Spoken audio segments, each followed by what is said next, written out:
Welcome back to Fox Recaps. Today, I'm going to explain the movie Flawless, released in the year 2007. The movie begins with a reporter entering a restaurant to interview Miss Laura Quinn, the only woman to have ever been a manager at the London Diamond Corporation. The reporter is writing a puff piece about the first generation of women entering the workforce. As the conversation goes on, Quinn places a box on the table, revealing a huge diamond, and says, "I stole it." The reporter, suddenly enthralled, assumes that Quinn has been in prison for the theft all this time. The movie then flashes back to 1960, when Quinn was still employed as a manager at London Diamond Corporation. The corporation is currently facing heat for a mining tragedy that took the lives of over 100 African miners in South Africa. The Soviet Union is pressing for UN sanctions against the UK, even though they're secretly doing business with the London Diamond Corporation. At an emergency meeting, Quinn's male co-workers advise teaching the Russians a lesson, but she warns her boss that it could be disastrous as they could align with a rival company for diamonds. Quinn's boss, Sir Milton Kendrick Ashtoncroft, agrees with her, but at the very same meeting, he promotes her male colleague Peter Boland for the position of managing director over her. Quinn is naturally upset, but she doesn't express her dissatisfaction. Instead, she writes a letter to herself reminding herself to never give up. Despite the setback, she continues working with full determination, which is evident by the fact that she's the last one to leave after work. The next day, she runs into a man named Harold Reynolds at work. It turns out that they went to the same university and Reynolds seriously pursued Quinn, but she never showed any interest in him. Reynolds reveals that he works for Allied Banking and hands her his business card, suggesting she should contact him if she feels like changing careers. Later, Quinn finds a brand new movie ticket in her office and a note from someone telling her to never give up. Intrigued, she uses the movie ticket, deciding to meet the person. At the movie theater, the man is revealed to be LDC's janitor, Mr. Hobbs. Weirded out, Quinn proceeds to leave, but Mr. Hobbs tells her that he's happily married and is not hitting on her, explaining that he actually has a business proposition. After a lot of convincing, Quinn agrees to hear him out. Mr. Hobbs then tells her that he's aware of her frustration with LDC, as she has been passed over for promotion 6 times in the last 3 years. Quinn feels embarrassed and proceeds to leave, but Mr. Hobbs tells her that she's about to be fired from her job. Hearing this, Quinn is taken aback, and she asks Mr. Hobbs how he knows of this. The old man simply replies that a lot of high-ranking employees have personal conversations in front of the cleaners, almost as if they don't exist. Worried about her future at the company, Quinn decides to finally meet Reynolds the next day, but he reveals that there's rumors going around that she botched LDC's deal with the Russians. Therefore, he can't offer her a job. Left with no choice, Quinn agrees to meet Mr. Hobbs. The old man then reveals that he's planning to steal $1 million worth of diamonds from the LDC because in 6 months' time, he is about to retire with nothing to show for all his years at the company. He claims that the company wouldn't even notice such a small heist. He also claims that he wants to use the money to do something for his wife, but Quinn, who has run a background check on him before the meeting, calls him out for lying. It turns out Mr. Hobbs' wife has long been dead. She also reveals that Mr. Hobbs was training to be a plumber, but he was forced to take the cleaning job at the LDC when his wife fell sick. Hearing all this, Hobbs apologizes for lying and commends Quinn for her sharpness before explaining his extensive plan to steal the diamonds from the company. The elaborate plan involves stealing the passcodes to the company vault from Ashcroft's home during a dinner party. Before ending the meeting, he informs Quinn that she is the one who's going to steal the passcodes from Ashtoncroft. Although confused, Quinn agrees to do it, as she wants to become rich at any cost. At the party, Quinn entertains Vladimir Dmitriev, the head of the Soviet Diamond Authority, before covertly slipping into Ashtoncroft's room. She looks for the codes under the center table as instructed by Mr. Hobbs, but fails to locate them. To make matters worse, Ashtoncroft arrives, forcing Quinn to hide. Ashtoncroft takes out some documents from his safe and Quinn uses the opportunity to memorize its passcode. After he leaves, she opens his safe and obtains the combination codes to LDC's vault written on a paper.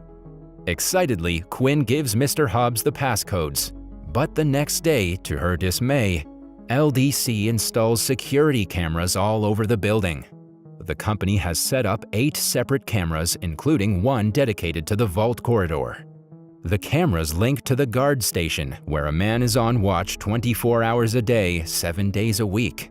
Quinn rushes to tell Mr. Hobbs, asking him to call the whole thing off. However, the old man refuses to back down and blackmails her into helping him.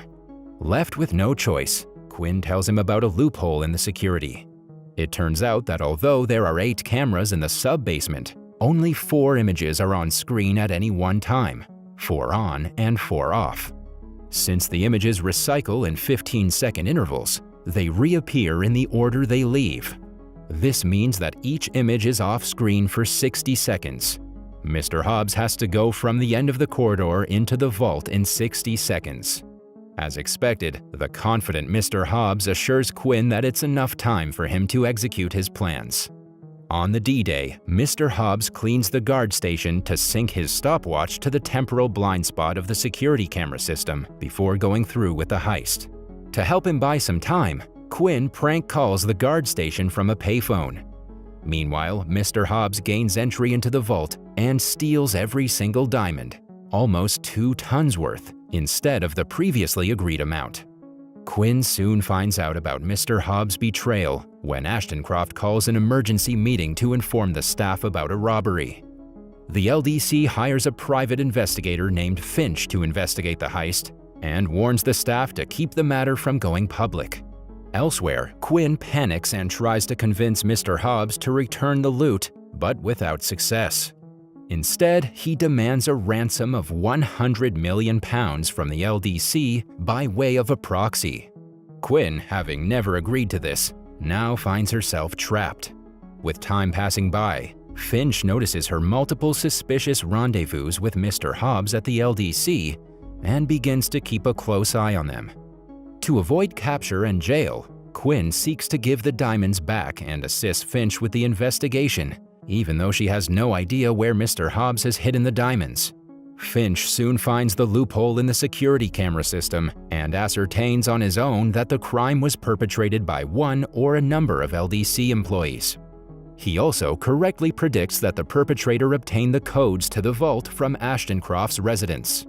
After the revelation, the head of the insurance syndicate from Kings Row, Sir Sinclair, refuses to compensate the LDC for the stolen diamonds, calling it an inside job. This infuriates Ashtoncroft, and he gets into a heated argument with Sinclair. Meanwhile, Quinn continues to press Mr. Hobbs while also trying to figure out how he managed to smuggle the diamonds out of the LDC building. Finch becomes close to Quinn, so when he finds Quinn's fingerprints in Ashtoncroft's room, he is taken aback. However, instead of handing her over to the police, Finch takes her out for drinks to confront her about it. Elsewhere, Sinclair leaks the news of the robbery to the press to teach Ashtoncroft a lesson for threatening to ruin his career. In no time, the press swarms the LDC HQ, and the company president Ashtoncroft has a heart attack due to the stress. Back at the bar, Finch questions Quinn about her fingerprints that were found in Ashtoncroft's room. However, Quinn continues to deny her involvement in the heist. Halfway through the confrontation, Finch is forced to leave when he hears about Ashtoncroft's heart attack. After he leaves, a cornered and scared Quinn runs to the bathroom and cries uncontrollably. In the process, she accidentally drops her diamond earrings into the sink. The diamond earrings fall down the drain, and it suddenly strikes Quinn how the heist could have been pulled and where the diamonds could be. Quinn immediately rushes to the LDC HQ and goes down into the sewers under the company. As expected, she finds Mr. Hobbs guarding a passage. When Quinn threatens to report him to the police, Mr. Hobbs pulls a gun on her. However, Quinn swats the gun out of his hand and manages to run away. Unfortunately, she isn't able to outrun him and gets caught again.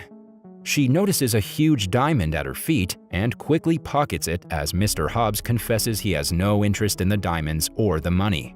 He just wants to ruin the head of the insurance syndicate, Clifton Sinclair, whose deliberate delay in covering his wife's medical expenses resulted in her death many years before. At the Kings Row HQ, Sinclair's boss finds out that he leaked the story to the press. To keep Ashton Croft from pressing any charges, he decides to authorize the settlement of the LDC's insurance claim, which would be used to pay the ransom, leaving Sinclair financially ruined. Unable to bear the pain of losing everything, Sinclair takes his own life. Once the deadline for the ransom has passed, Mr. Hobbs leaves, claiming that his mission has been accomplished. Shortly after, a terrified Quinn wanders around the sewers and finds the rest of the diamonds. She immediately calls Finch and lies that she just followed a hunch. While there is questionable proof that she was involved in the incident, Finch decides against pressing charges against her, seemingly because he has developed feelings for her.